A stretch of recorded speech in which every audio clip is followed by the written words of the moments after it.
on that, or what caused it? Well, there was an accidental firing. The cause of the firing is under investigation, but finding out is a fairly urgent matter because those missiles are capable of shooting down U.S. warplanes returning from missions in Iraq. All right, thank you, David. Even with those U.S. Patriot missiles now in place in Israel, it is another restless night for Israelis who've weathered 2 straight nights now of Scud missile attacks from Iraq. From Israel, Tom Fenton reports. Help arrived from America today in a giant American transport plane carrying the Patriot missiles. They were immediately unloaded and taken to operational sites by the American servicemen who will man and fire them. Let's do it and do it right. And tonight, it was announced that they are ready. That's none too soon.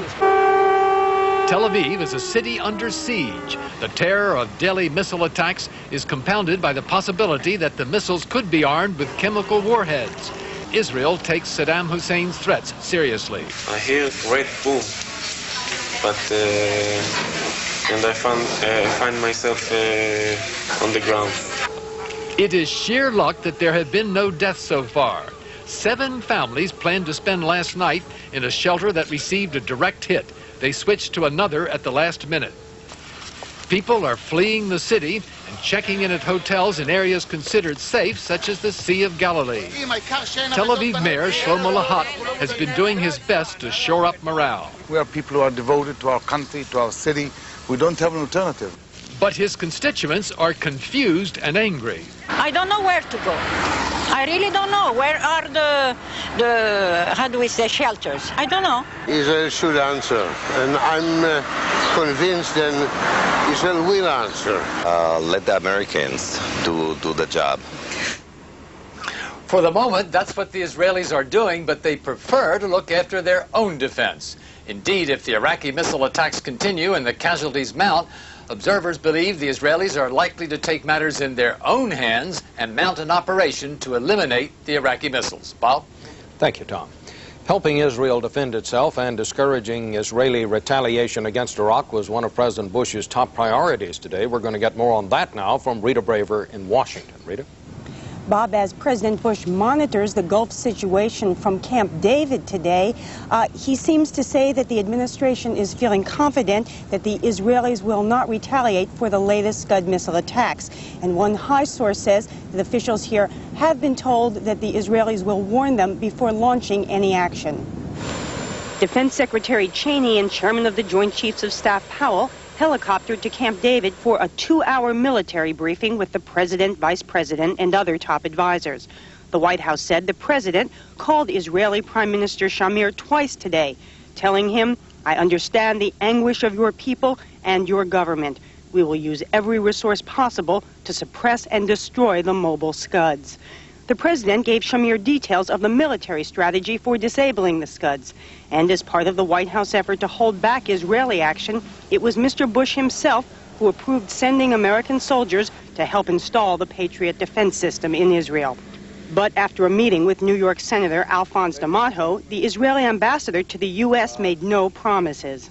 The first duty of any government, of any sovereign state, is to defend the safety and well-being and the right to live in peace of its citizens. There should be no whimpering, no wringing of hands by those who say, will this fracture the coalition?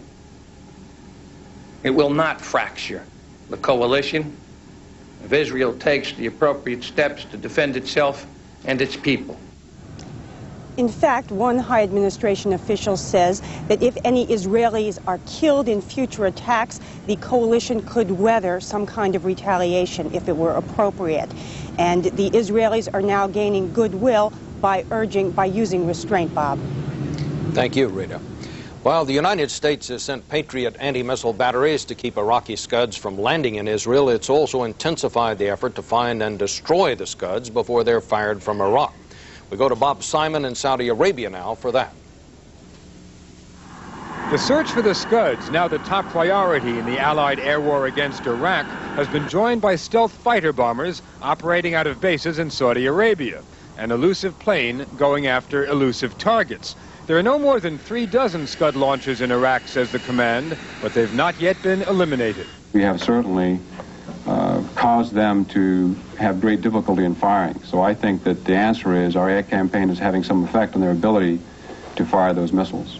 Saddam Hussein announced today he'll be targeting another country with those Scuds, Turkey, because U.S. warplanes, including B-52s, F-111s, and F-16s, have been waging war on Iraq from Turkish bases. American pilots returning to their bases in Saudi Arabia say they're running into increasing flak over Iraq. 5 U.S. planes have been shot down so far, not many considering there have been more than 4,000 sorties, but Iraqi anti-aircraft artillery is more active now than it was at the very beginning. We saw some air-to-air, and we saw some ground-air, and we saw a lot of AAA, and we worked for our money last night. Harrier jump jets were involved in what might have been the first ground support mission of the war. U.S. Marines in the northernmost reaches of Saudi Arabia have been getting hammered by artillery, directed, they thought, from an Iraqi-held communications tower in southern Kuwait. The Marines called in their Harriers. We went out there and dropped 4 bombs each on a communications tower and various buildings around the complex area. I said, I have it cleared hot, and we all dropped. And what happened to the tower? It and a good deal of the surrounding area disappeared. The Americans took their first prisoners of war today, 12 Iraqis who'd been firing on Allied warplanes from oil platforms off of Kuwait. The platforms were attacked by U.S. helicopters, by a guided missile frigate, and a Kuwaiti patrol boat.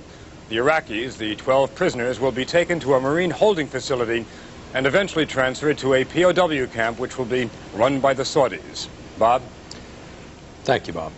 U.S. Embassy in Bangladesh has ordered all U.S. citizens to prepare to leave Dhaka after an attack on the embassy there yesterday. And in Manila today, an Iraqi man was killed and another was wounded when a bomb that he was apparently trying to plant at an American office exploded prematurely. Well, we'll have more coverage of the war in the Gulf in just a moment, and we'll look at stepped-up production on the home front for the war front.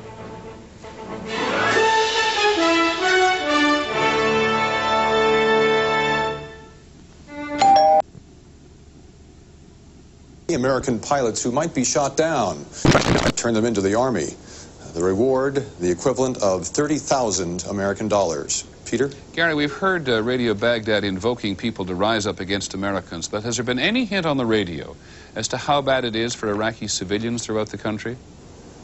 None whatsoever, Peter. They are trying desperately to minimize any negative information that might come out of Iraq. They're trying to put their best foot forward to the rest of the world. They wanted the American journalists to stay.